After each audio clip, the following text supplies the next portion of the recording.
একটা চেয়ারের মধ্যে বসে ওই প্রেতাত্মাটা জোরে জোরে খিলখিল করে হাসছে আর একটা নিউজ পেপার পড়ছে। সে চিৎকার করে বলতে থাকে, বিশেষ বিশেষ সংবাদ, কালকে 7 জন এই হোটেলের মধ্যে এসেছে আর একটা অশরীরী প্রেতাত্মা তাদের সবাইকে একে একে মারবে। এই প্রেতাত্মাটা আসলে কে ছিল? কেনই বা একটা সুনসান হোটেলের মধ্যে প্রেতাত্মাটা রোজ রাতের বেলায় ঘুরে বেড়ায়? কেনই বা এই হোটেলের 3 তলায় প্রতিদিন একটা ডাক্তার আসে রোগী দেখার জন্য? কাকে দেখতে আসে সে? শোনা যায় একসময় এই বিল্ডিংটাতে নাকি ভয়ঙ্কর মানসিক রোগীরা বাস করত। তারপর এমন সব কিছু হয় এখানে যা মাথা ঘুরিয়ে দেবে। হ্যালো, তোমরা দেখছো এক্সপ্লেইন টিভি বাংলা। আজকের মুভি হরর স্টোরি। মুভি শুরু হয়। একদল বন্ধু এক জায়গায় জড়ো হয়ে একটা ক্লাবে নিজেদের মতো পার্টি করছিল। ছেলেটার নাম নীল, এর নাম অচিন্ত, এর নাম সম্রাট, আর এই ছেলেটার নাম হলো মঙ্গেশ। মেয়েদের মধ্যে ছিল নীনা, ম্যাগি এবং সোনিয়া। হঠাৎ সেই ক্লাবের টিভিতে তারা একটা খবর দেখতে পায়, দ্য গ্র্যান্ডোইস হোটেলের 3046 নম্বর রুম থেকে ঝাঁপ দিয়ে হোটেলের মালিক আত্মহত্যা করেছে। এর আগেও তারা সেই হোটেলের অভিশপ্ত রুমের ব্যাপারে অনেক ঘটনা শুনেছে। আর এটাও শোনা যায় আজকে যেখানে হোটেলটা দাঁড়িয়ে আছে সেখানে একটা ভয়ঙ্কর মানসিক রোগীদের হাসপাতাল ছিল। হোটেলের একটা ঘরে একটা মেয়ের ভয়ঙ্কর এবং অস্বাভাবিক মৃত্যুর পর থেকে হোটেলটা বন্ধ করে দেওয়া হয়। শোনা যায় সেই হোটেলে তো এখন আর কোনো মানুষ বসবাস করে না, বসবাস করে এক ভয়ঙ্কর প্রেতাত্মা। এই সব কিছু নিয়ে যখন আলোচনা হচ্ছিল তখন বন্ধুদের মধ্যে থাকা একটা ছেলে যার নাম সম্রাট ওরফে স্যাম, সেই সবাইকে বলে যে এইসব ভূত প্রেত পিশাচ বলে কিচ্ছু হয় না, আমি বিশ্বাস করি না। ঠিক তখনই ক্লাবে উপস্থিত একটা বয়স্ক লোক হঠাৎ বলে ওঠে, যেদিন বিশ্বাস করবে সেদিন তুমি বেঁচে থাকবে না। কথাটা শুনে তারা সবাই ভয় পেয়ে যায়। হঠাৎ করে তাদের মধ্যে কেউ কেউ বলে ওঠে, কেননা হোটেলটাতে গিয়ে একবার দেখাই যাক, সত্যি কি ওখানে কোনো প্রেতাত্মা বাস করে? যেমন ভাবা তেমন কাজ। সকলে মিলে বেরিয়ে পড়ে সেই পুরনো বন্ধ হয়ে যাওয়া হোটেল গ্র্যান্ডওয়েসে। হোটেলটা যেখানে অবস্থিত তার আশেপাশে কিচ্ছু নেই। সামনে কাচের গেট দিয়ে অনেক চেষ্টা করা সত্ত্বেও তারা কোনোভাবে ঢুকতে পারে না। ওরা সবাই সেখান থেকে হতাশ হয়ে ফিরেই যাচ্ছিল। কিন্তু সেই সময় হোটেলের ভেতর থেকে একটা রেডিওর শব্দ শুনতে পায়। তারা বুঝতে পারে যে হোটেলের ভেতরে নিশ্চয়ই কেউ আছে, নয়তো রেডিও কে বাজাচ্ছে। অত সহজে হাল না ছেড়ে তারা হোটেলের পেছনের দরজা দিয়ে ঢোকার চেষ্টা করে। তারা ভুল করেছিল। সেদিন রাতে তাদের চলে যাওয়াই উচিত ছিল।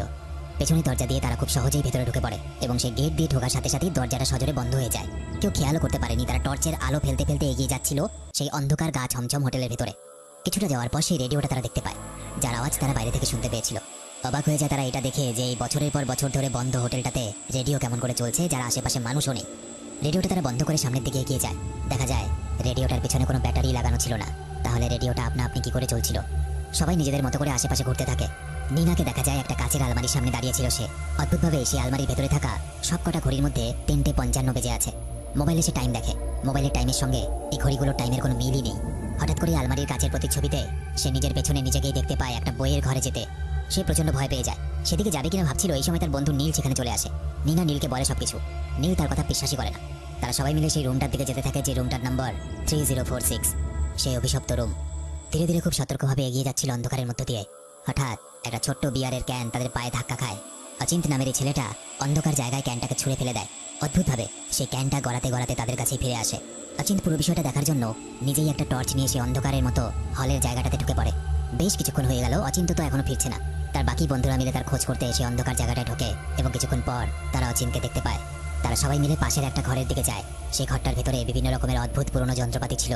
দেখে বোঝাই যায় হোটেলটা একসময় মেন্টাল হসপিটাল ছিল এবং এই সমস্ত যন্ত্রপাতির দ্বারা মানসিক রোগীদের চিকিৎসা করা হতো। হঠাৎ করে তারা খেয়াল করে যে একটা পরিত্যক্ত অন্ধকার ঘরে একটা খারাপ টিভি নিচে থেকেই চলছে। প্রথমটা তারা ভাবে যে হয়তো কোনো কারণে টিভি সুইচ অন হয়ে গেছে এবং এই জন্য হয়তো চলছে।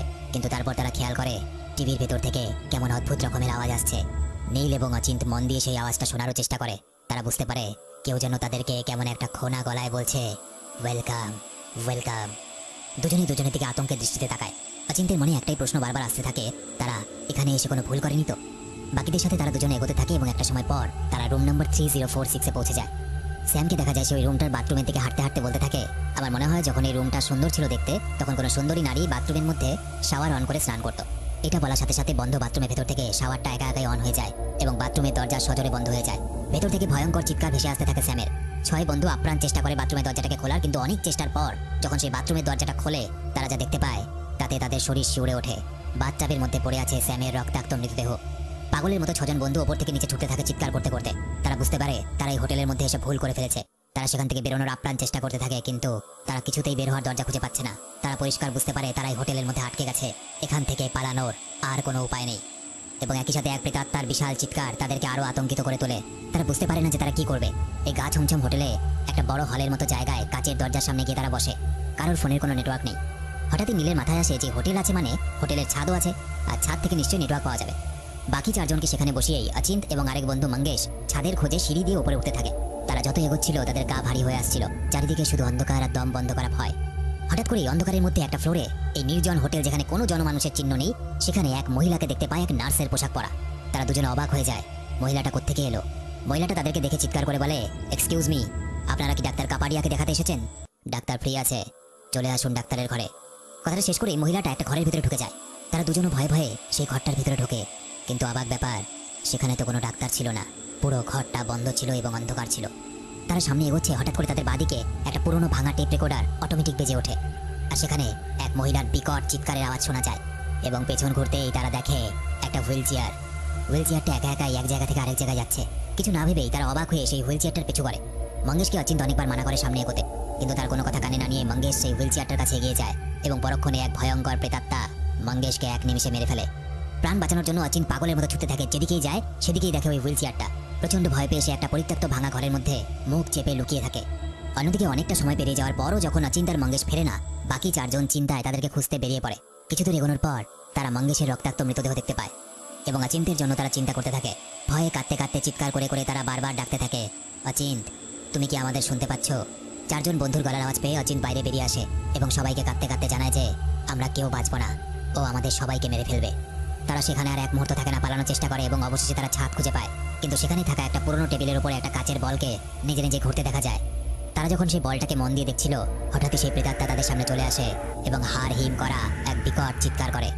সবাই ভয় পেয়ে প্রাণপণে দৌড়তে থাকে এবং নিচের দিকে যেতে থাকে। কোনো মতেই হোক তাদেরকে এখান থেকে পালাতেই হবে। দৌড়তে দৌড়তে তাদের মধ্যে থাকা এক বন্ধু জানাম সোনিয়া হোঁচট খেয়ে পড়ে যায় এবং সবাইকে বলতে থাকে, আমার গলাটা কেউ চেপে ধরেছে, আমাকে কেউ মেরে ফেলতে চাইছে। নীল যখন টর্চের আলো ফেলে সবাই দেখতে পায় যে কুৎসিত দেখতে সেই প্রেতাত্মাটা সোনিয়ার উপরেই বসে আছে। ভয় পেয়ে সবাই যখন ছিটকে যায় চারদিকে, সেই সুযোগে প্রেতাত্মাটা সোনিয়াকে টেনে নিয়ে চলে যায় এবং সেখানেই মেরে ফেলে। আতঙ্কে পালাতে পালাতে তারা এমন একটা জায়গায় এসে দাঁড়ায় যেখানে পুরো অন্ধকারের মধ্যে একটা ছোট বাল্ব থেকে হালকা মৃদু আলো আসছিল।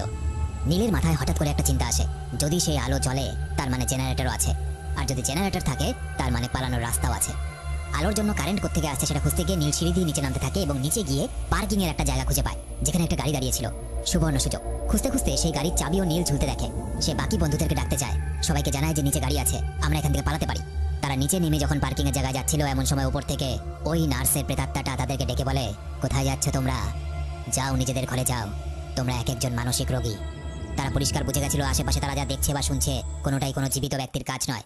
কোনোভাবে তারা গাড়িটা অব্দি পৌঁছায় এবং গাড়ি নিয়ে সেখান থেকে আপ্রাণ বেরিয়ে যাওয়ার চেষ্টা করে, কিন্তু একটু পরে তারা বুঝতে পারে তারা যেখান থেকে যাওয়া শুরু করেছে গাড়ি নিয়ে সেখানেই ফিরে আসছে।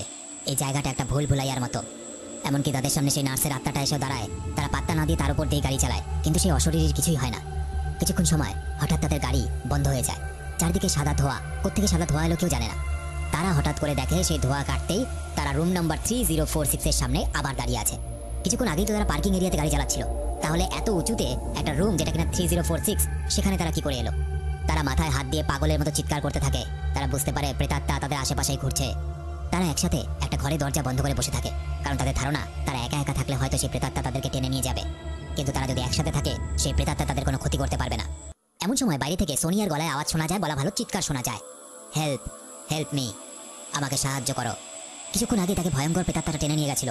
আচমকা তার গলার আওয়াজ শুনে সবাই অবাক হয়ে যায়, কারণ সোনিয়া তো মরে গেছে বলেই তারা জানতো। তাহলে এই ভয়ঙ্কর কুৎসিত প্রেতাত্মা তাকে কি করে ছেড়ে দিল? বন্ধুর গলার আওয়াজ পেয়ে ম্যাগি কিছুতেই চুপ করে থাকতে পারে না। সোনিয়ার কাছে যেতে চায়, সোনিয়াকে সাহায্য করতে চায়, কিন্তু নীল তাকে মনে করিয়ে দেয় যে পিশাচের মতো ছলনা আর কেউ করতে পারে না। হতে পারে এটা সেই প্রেতাত্মার একটা ছলনা। কিছুক্ষণ পর তারা চারজন মিলে সেই দরজা খুলে বাইরে বেরিয়ে আসে এবং সত্যি সত্যি তারা সোনিয়াকে দেখতে পায় জখম অবস্থায়। সোনিয়া তাদেরকে জানায় যে এই হোটেলের মধ্যে যে প্রেতাত্মা মানুষের প্রাণ নেয়, সেই প্রেতাত্মার নাম হলো মায়া। সে জীবিত অবস্থায় একটা মানসিক রোগী ছিল। সে নিজের পরিবারের 7 জনকে নৃশংসভাবে হত্যা করেছিল। সে এতটাই মানসিক রোগী ছিল। এবং এই ঘটনা যখন কোর্টে ওঠে তখন তাকে নির্মম হত্যা করার কারণ জিজ্ঞাসা করা হয়। মায়া জানিয়েছিল যে তার বিয়ে নাকি একটা শয়তানের সাথে হয়েছে এবং সেই শয়তান তাকে বাধ্য করে খুনগুলো করতে। মায়া ডাক্তার কাপাডিয়া নামে একজন ডাক্তারের তত্ত্বাবধানে এই মানসিক হাসপাতালেই ছিল, কিন্তু মায়া এতটাই হিংস্র ছিল যে ডাক্তার কাপাডিয়াকেও সে খুন করে ফেলে, তাও সবার সামনে।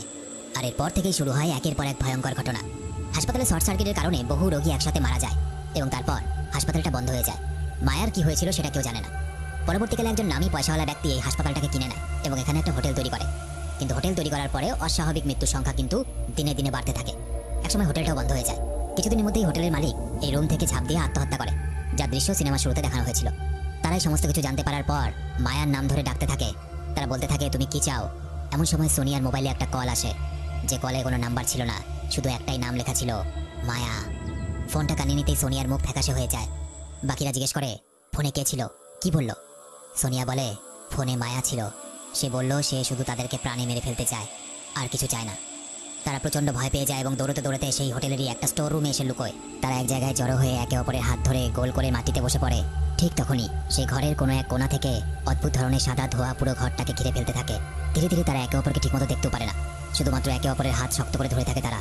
নীল বলে, আমি এক এক করে সবার নাম ধরে ডাকবো, সবাই তাতে সাড়া দেবে, তাহলে বুঝতে পারবো যে আমরা ঠিক আছি। এক এক করে সে সবার নাম ধরে ডাকে, সবাই সাড়া দেয়। কিন্তু যখন সোনিয়াকে ডাকা হয়, সে সাড়া দেয় না। শুধুমাত্র একটা ফ্যাসফ্যাসে অদ্ভুত ভয়ঙ্কর গলায় শোনা যায়, ইয়েস আই অ্যাম হিয়ার। নীল যখন সোনিয়ার হাতের দিকে তাকায়, তখন সে বুঝতে পারে সেটা কোনো মানুষের হাত না, সেটা অনেক দিন আগে মরে যাওয়া কোনো এক মৃত ব্যক্তির হাত। অর্থাৎ এতক্ষণ পর্যন্ত যে সোনিয়াকে তারা জীবিত ভেবে তার সাথে ছিল, সেই সোনিয়া ওই প্রেতাত্মার হাতে অনেক আগেই মারা গেছে। ভয়ে চিৎকার করতে করতে তারা চারজন কোনোভাবে সেখান থেকে পালিয়ে যায়। পালাতে পালাতে তারা গিয়ে পৌঁছায় এমন একটা জায়গায় যেখানে একটা পুরনো ভাঙা চেয়ার পড়েছিল, আর পড়েছিল আসল সোনিয়ার ক্ষত বিক্ষত রক্তাক্ত মৃতদেহ। এরপর তারা হোটেলের ক্যান্টিন এলাকায় গিয়ে বসে। নিনা নীলকে জিজ্ঞেস করে, কটা বাজে এখন? নীল বলে, 3:55।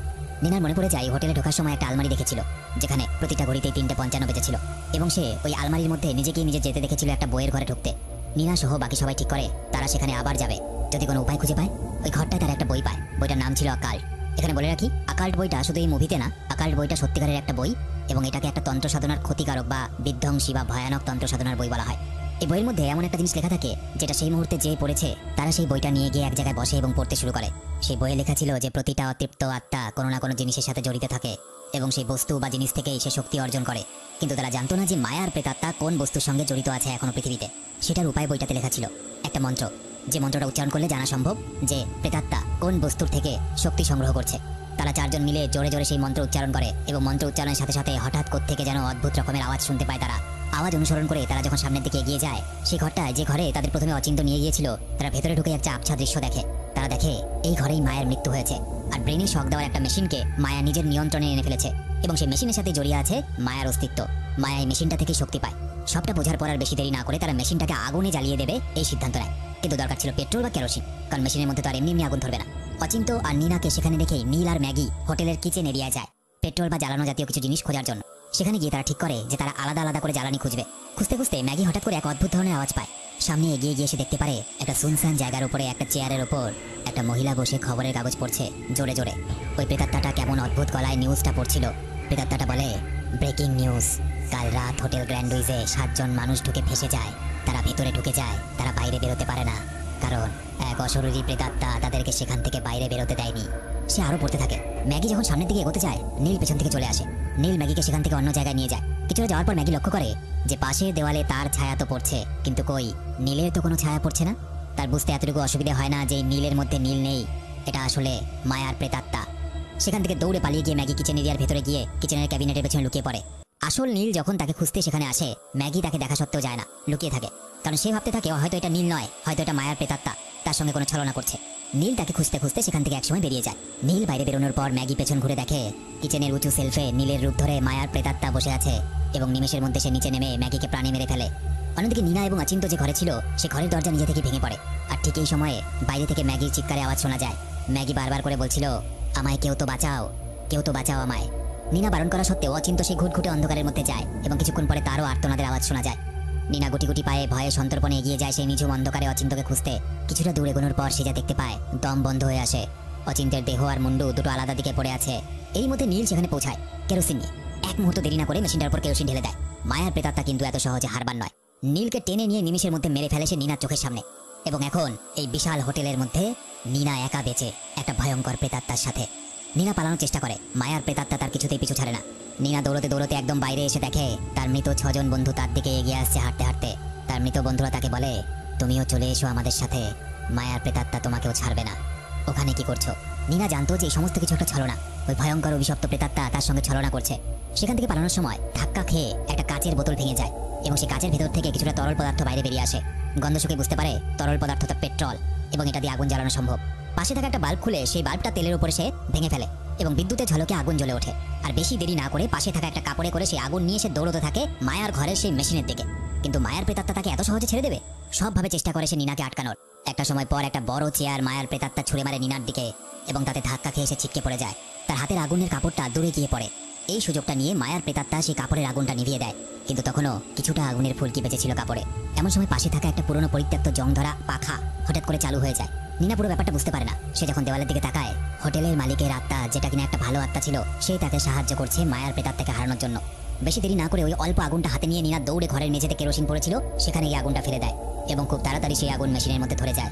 মেশিন সহ মায়ার প্রেতাত্মা ওই আগুনের মধ্যে শেষ হয়ে যায়। রাত শেষ হয়, বলা ভালো একটা অভিশপ্ত ভৌতিক রাত শেষ হয়, নতুন সকাল আসে। একটা রাত যে রাতে তার 6টা বন্ধু ছোট্ট ভুল সিদ্ধান্তের জন্য মারা গেছে। নিনা সেই কাচের দরজার কাছে এসে দাঁড়ায়, দেখে দরজাগুলো আপনা আপনি খুলে গেছে। তার কাছে এই মুহূর্তে আফসোস করা ছাড়া আর কোনো কিছু বেঁচে নেই, কারণ এই 7 জনের মধ্যে সে শুধুমাত্র ভয়ঙ্কর হোটেল থেকে বেঁচে ফিরবে এখন। মুভিটা এখানেই শেষ হয়ে যায়। তো এই ছিল আজকের ভিডিও। এক্সপ্লেন টিভি বাংলা চ্যানেলে আমি ভূতের মুভি সেরকম একটা করি না। তোমরা জানো আমার আরেকটা চ্যানেল আছে, আমি ওখানে ভূতের মুভি এক্সপ্লেন করি। তো তোমাদের কি মতামত? তোমরা যদি বলো এখানেও মাঝে মাঝে হরর মুভি এক্সপ্লেন করতে, তো আমি এখানে হরর মুভি এক্সপ্লেন করবো। তবে সেটার জন্য তোমাদেরকে একটা ছোট্ট কাজ করতে হবে, কমেন্টের মধ্যে লিখে দাও এই ধরনের হরর মুভি আরো চাই। প্রত্যেকটা মানুষ যারা যারা ভিডিওটা এত অবধি দেখেছো সবার কমেন্ট লাগবে। আর এই ভিডিওটাকে অবশ্যই একটা লাইক করে এতগুলো শেয়ার করে দাও, যাতে আমি বুঝতে পারি যে ভিডিওটা তোমাদের ভালো লেগেছে এবং পরবর্তীতে আমি আরো হরর মুভি দেবো। তোমরা যারা আমার সাথে সরাসরি কথা বলতে চাও, চলে এসো আমার ফেসবুক, ইনস্টাগ্রামে, লিংকে ভিডিওর নিচে ডেসক্রিপশনে দেওয়া আছে। দেখা হচ্ছে পরের ভিডিওতে। ততদিন সবাই খুব ভালো থেকো। আজকে রাতে ঘুমানোর আগে বিছানার নিচটা ভালো করে দেখে নিও, মায়ার আত্মা বসে নেই তো।